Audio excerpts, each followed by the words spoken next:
They're here, Commander. And I, for one, am grateful that they are. Told you've been busy since our paths last crossed at the Gimlet Dark. Not that I understand half of it. When the Scions spoke of other worlds, I'd struggle to describe what I pictured. Mayhap things would seem clearer were I to hear the tale from your own lips. But I'm afraid the situation will not afford us that luxury. I trust you two require no introduction. We meet again, hero of Eorzea.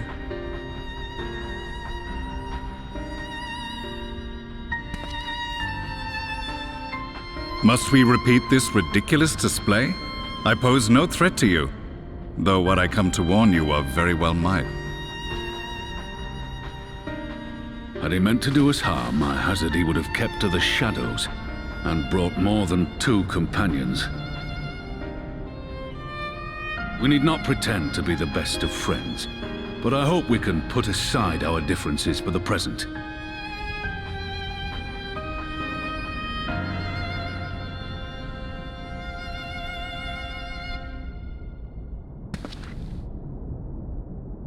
As you are doubtless aware, Sir Estinian and I cooperated to rid the world of Black Rose in your absence.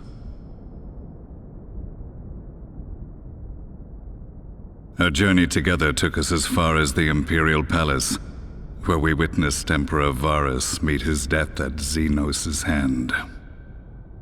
Being the sole witnesses to this crime, and in no position to defend our innocence, we were then forced to flee, each pursuing his own avenue of escape. When we were later reunited, Estinian claimed to have encountered an unfamiliar kind of machina during his flight, but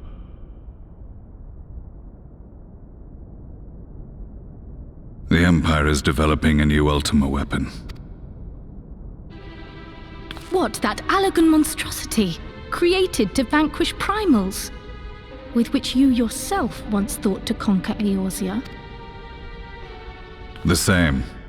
In my foolishness, I sought to harness its power, and became the Ascian's pawn in so doing. But you know as well as I how that tale ended. The weapon itself, excavated from beneath this very city, was destroyed ere we could fully unravel its secrets, and that should have been the end of it. But unlikely as it sounds, the Empire's efforts to recreate it have somehow borne fruit, primarily through secret research conducted by the 7th Imperial Legion, it would seem. Wait, the 7th was all but annihilated at Cartano, along with its legatus. Indeed, few survived. The 7th, as it is now, has little in common with the Legion led by Vandanis, and its leadership has changed hands several times since. Precisely how this project has continued despite such turmoil, and under whose auspices, remains a mystery. What we do know, however, is that a number of prototypes have been produced, and that one of them is on its way to Eorzea.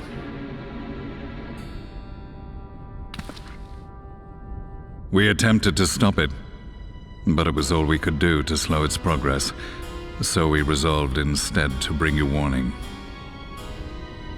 And right glad are we that you did, though it soundly dashed our hopes that tensions might ease at last.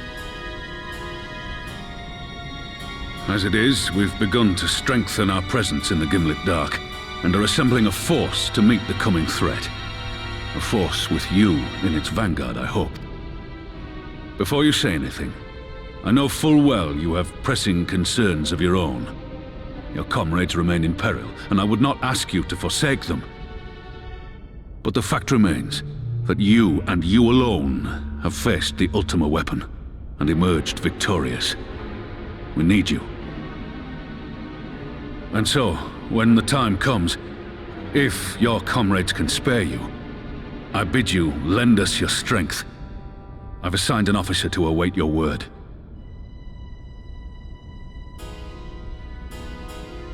The Ascian's downfall was to be the work of my remaining days, But it was my hand that kindled these flames, and I cannot allow them to spread any further.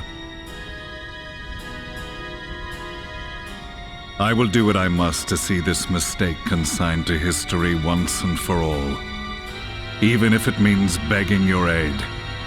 The fates will enjoy the irony, even as I endure the ignominy.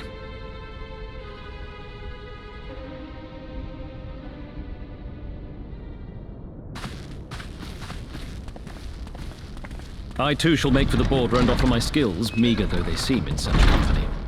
Mayhap we shall meet there anon.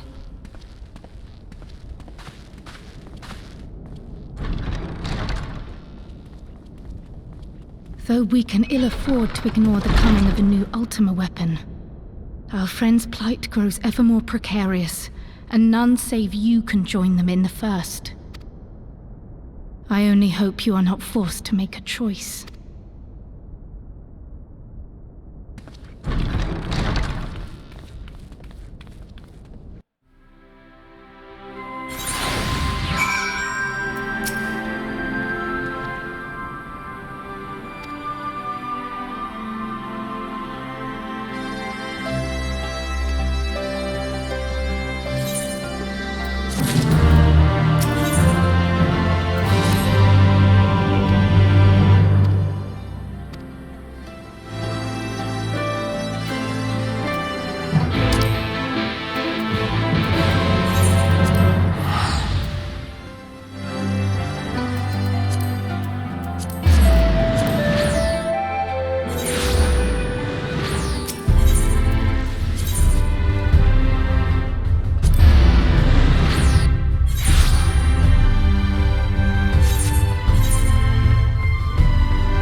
Now that we are all here, what news from the source?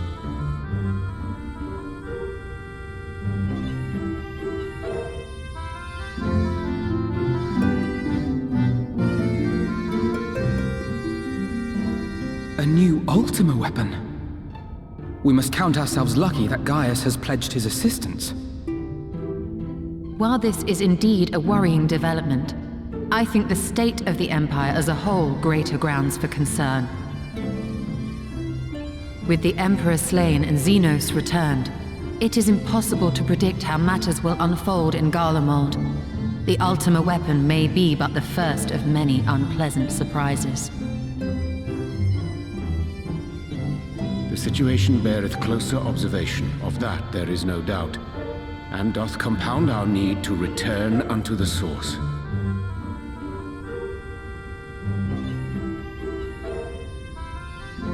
Then let us address that issue. Our long search for a means to see you safely home may well be nearing its conclusion. Thanks in large part to Urianger and Becklug's invaluable insight, we have succeeded in fashioning a vessel for the journey.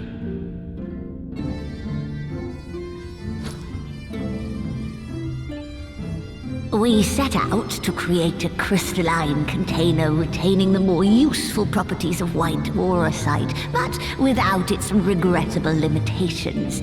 And after a good deal of trial and error, we made one. An ark for soul and mind both that will allow your incorporeal self in its entirety to be ferried between worlds. A spirit vessel, if you will. However,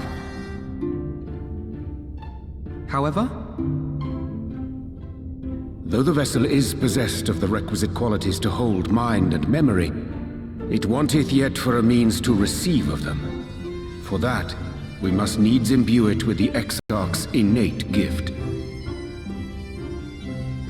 A gift that lives on only through the blood of the Allagan Emperors, which certainly does not flow within Aurosite or any other crystal. Just so, milady. The blood serveth as a conduit of sorts. In its absence, memory cannot pass from mind unto mind, nor from flesh unto crystal. That being the case, we must either alter the process of inheritance so as to require no such thing, or determine a means by which my blood may permeate the vessel. I am hopeful that the records found within this tower will yield the knowledge we require to pursue one or the other of these avenues. As well you should be. The Allagan's body of etherological research is extraordinary. I can scarce believe it the work of ages past. But its underlying principles are not so very different from those of my own field of study. Given time, we will find the answers we seek.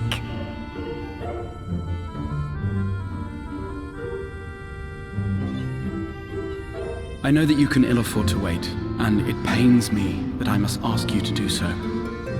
I can only reaffirm my promise to you that a solution will be found. Whatever it takes, I will see you safely home.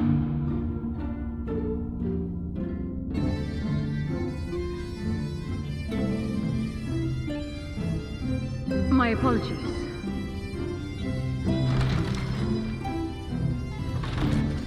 I do hope you haven't come to tell us that mortal peril fast approaches. No. I had hoped to speak with the Warrior of Darkness. But there is no need to cut short your meeting on my account. I will be waiting outside.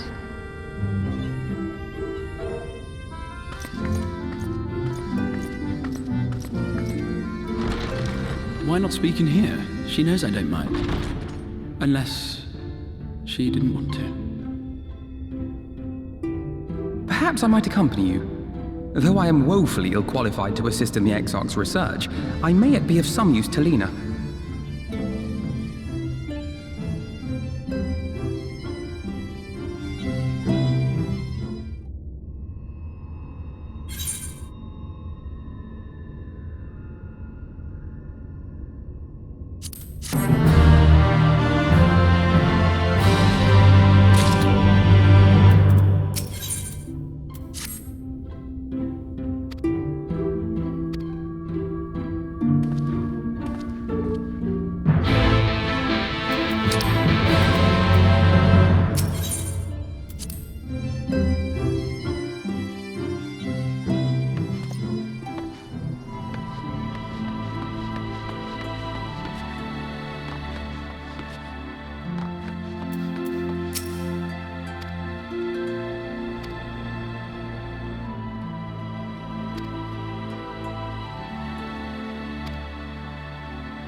Did you slay this eater? Your orders were to await the main force before engaging. No, Captain. It wasn't us, I swear it. A man came out of nowhere and cut it down before we knew what was happening. By himself? Certainly it is no light warden, but nevertheless. It's true. Felled it with a single swing of his axe, he did. Never seen anything like it. So I says to him, "Who are you, the warrior of bleeding darkness?" And he says, "No, I'm a warrior of light." And that was it. Buggered. A warrior of light? Why would someone go around calling himself that, though? It was those bastards who caused the flood. I mean, if you were going to pretend to be anyone, it'd be him, the warrior of darkness. Eh? Oh, I didn't know. It's an honor.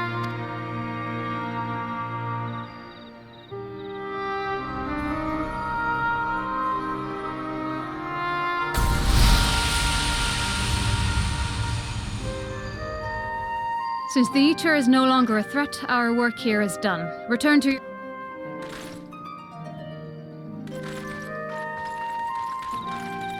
I had hoped to fight at your side today, but I'll continue to follow your example, and may we meet again.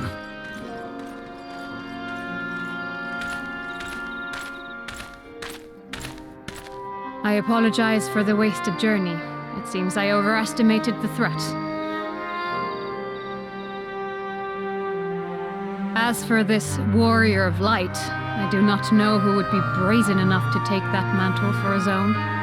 Whatever it may once have meant, it is forever tainted by the association with the flood. The Exarch told me the truth of Ardbert and his comrades' deeds, and I am aware they played some part in your own triumph. But to most, they are synonymous with the calamity that befell this world. Still, if this man is minded to destroy Sin Eaters, I may forgive him his unfortunate choice of alias. But that is neither here nor there. I thank you for accompanying me.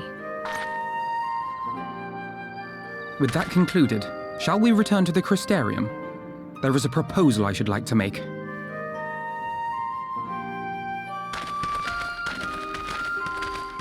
Forgive me. There is one more thing. A personal concern of mine. I had hoped you might have a moment to speak privately. Take your time. I shall go on ahead.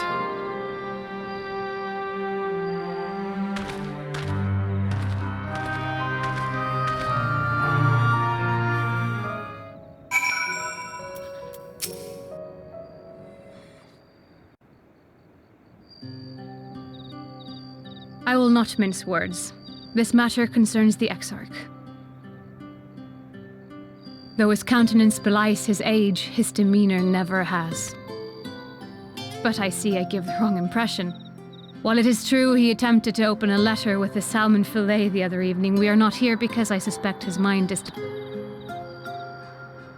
Nor do I believe him to be so maddeningly unconcerned by the prospect of his own death as he once was. Indeed, the opposite is true. It is for this reason that I seek your advice. Since he returned from the Tempest, the Exarch is not as he was. He seems a different man, a younger man. I know not the details of his research, but when I saw him at work recently, there was a glint in his eye that I had never seen before. He looked happy. It was as if he had peered into the future and for the first time found joy there. Though it gladdens me to see him thus, I wonder if I should not keep my distance.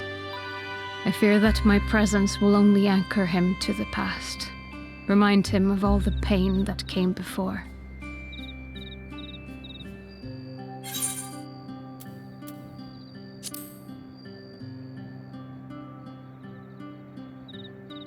Is that so? Then perhaps we might remain as we were. As we have always been. What a relief.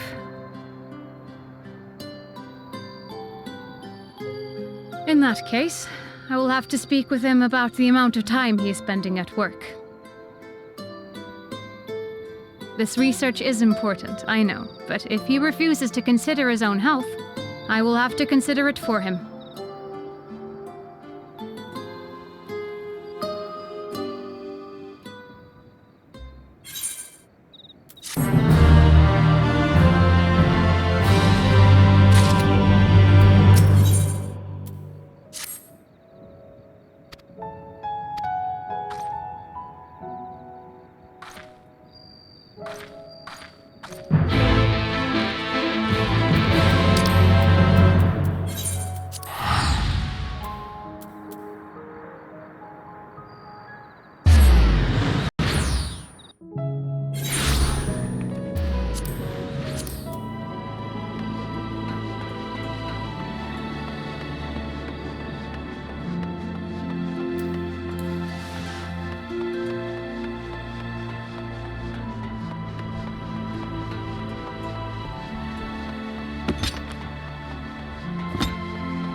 Yes, this looks to be nearly everyone.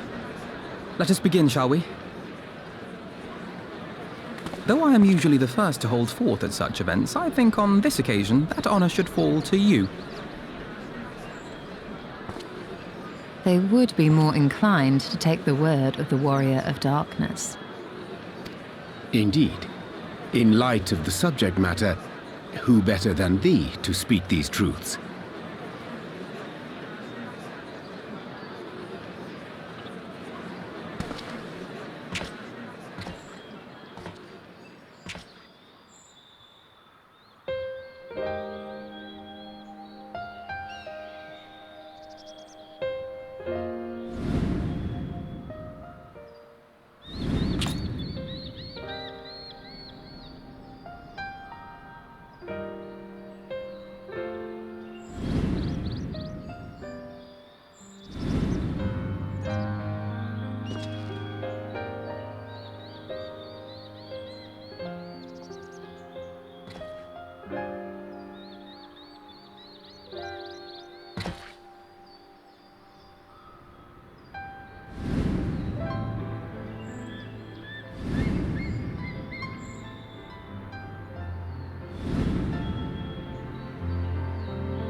Wicked White?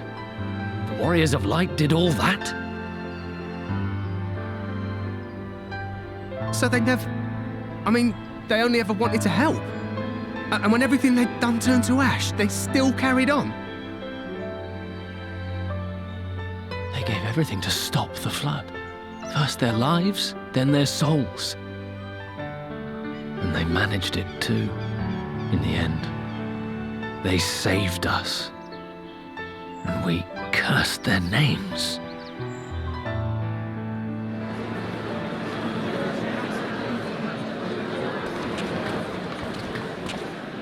This should go a long way towards clearing the air.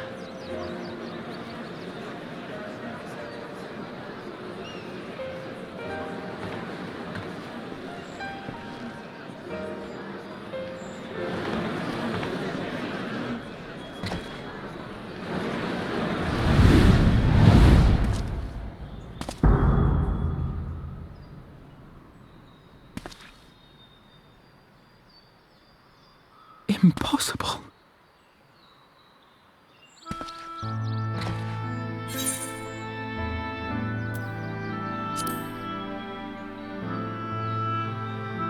I definitely see something. You don't think it's a ghost, do you? Nay, yonder standeth no bloodless apparition, but a warrior of light and darkness both. Ardbert. What in the world?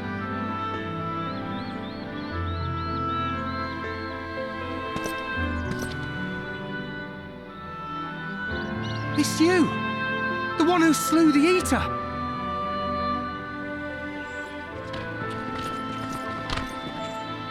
That it should be the Warrior of Darkness who brought the truth to light.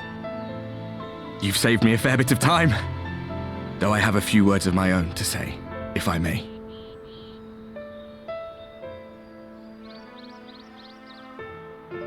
People of the Crystarium, I am Ardbert, one of those you know as a Warrior of Light.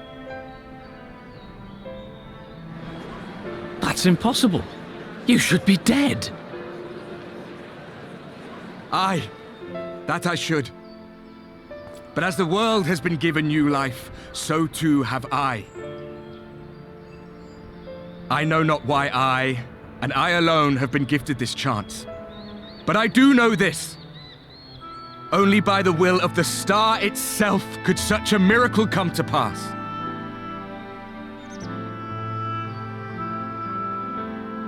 The hero who stands before you now, the Warrior of Darkness, is not of this world. And the day will come when he must return to his home.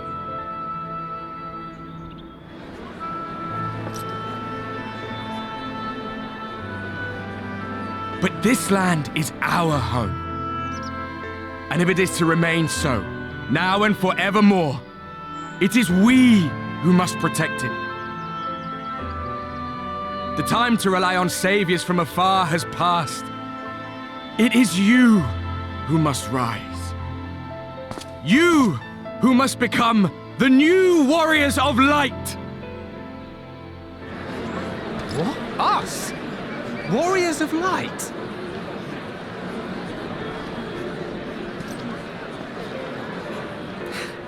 None of us were born heroes, my friend. I was only ever a man with a thirst for adventure. But wherever my journeys took me, I was invariably confronted with the same choice. To lend what aid I could to those in need, or not. And I always chose the former. Any one of you could do the same. All you need is the will to help your fellow man, and the resolve to see it through.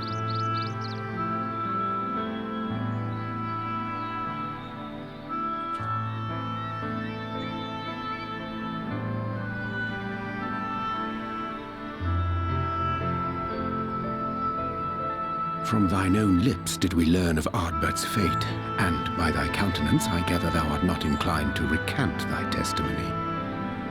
Yet whosoever this man may be, his words hold truth and resonate with the citizenry besides. For us to voice our doubts here and now would serve but to sow disquiet. 'Twere better we retired unto the ocular and there discuss this matter in private. Go. I will stay here and...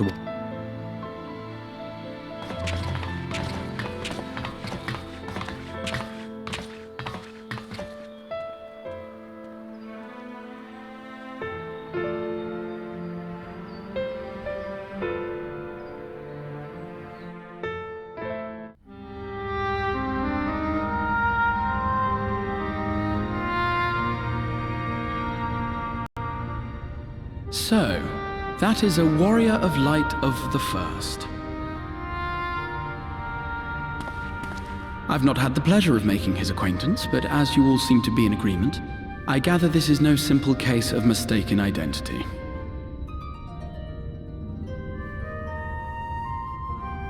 As far as I was able to discern, that was indeed Ardbert. It has been a long time, but not that long. Could he truly have been resurrected as he claims?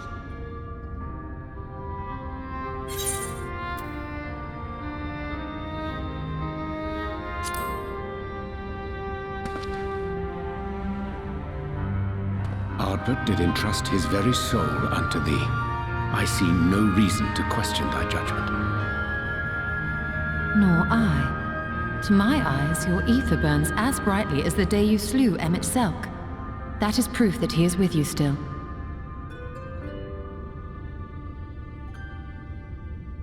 Yet that which standeth now before the people is far more than a passing imitation. I am reminded of the cardinal virtues, though a sin-eater he is not. Which leaveth but one plausible explanation.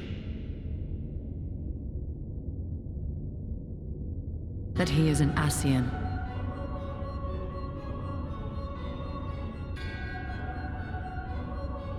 Given their fondness for posthumous possession, I would have to agree.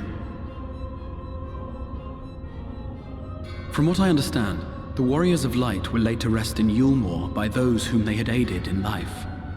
At the time, some few still remembered them as heroes. Needless to say, 4 of them were subsequently exhumed to serve as the virtues. And if one knew where to look, Ardbert too would not have been difficult to find. Assuming then that this is indeed the work of an Ascian, my mind inevitably turns to the last remaining paragon to survive the Sundering.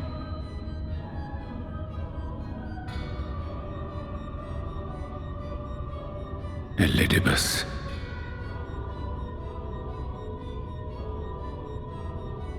That Xenos hath reclaimed his own flesh is known.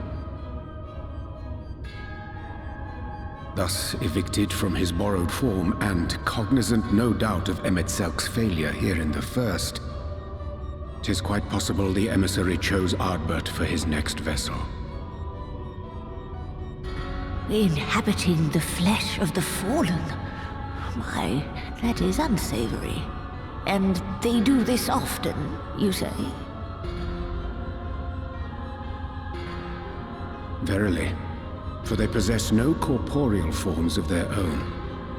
In what one may term their natural state, none save those gifted with the echo can perceive them. Indeed, when Elidibus intruded upon the waking sands, his presence did go unmarked by all save Minfilia and the Warrior of Light. On that occasion, I myself remained ignorant of his coming until after his departure. It was only at a later juncture, when he deigned to appear before me in borrowed flesh, that I was finally able to take the measure of him.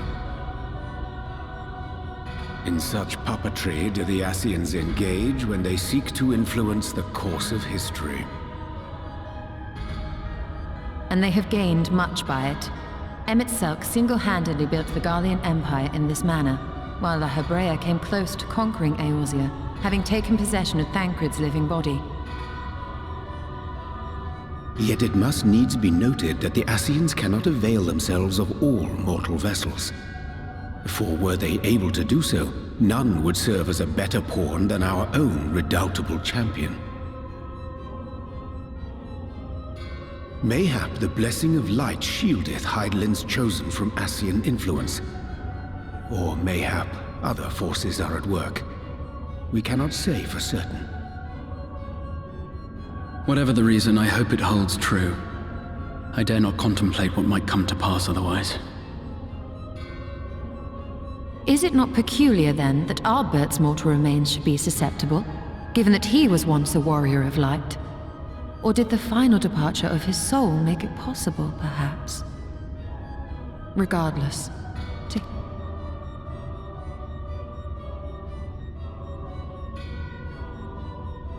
Elidibus hath ever been an enigma, his ostensible purpose being to preserve the balance between light and dark. When he made overtures towards me, however, I was afforded a glimpse behind the mask of the self-appointed emissary.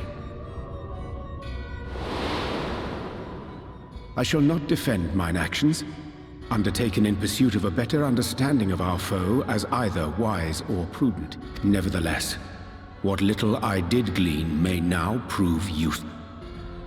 Elidibus possesseth a subtle mind, practiced in the art of manipulation. That he coaxed this star's most valiant heroes as...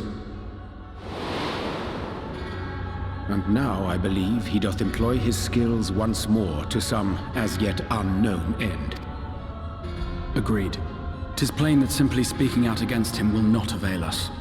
At best, it would only serve to confuse the people. And I would hesitate to do anything which might tarnish our... That being the case, it may be wise to keep a covert eye on.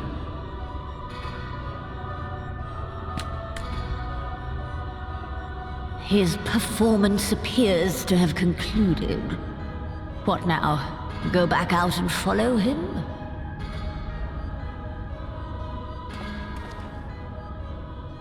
It would appear Master Alphino already hath pursuit in mind, and I suspect one pair of eyes shall better serve our cause than half a dozen. Let the rest of us maintain an inconspicuous distance, for the present at least.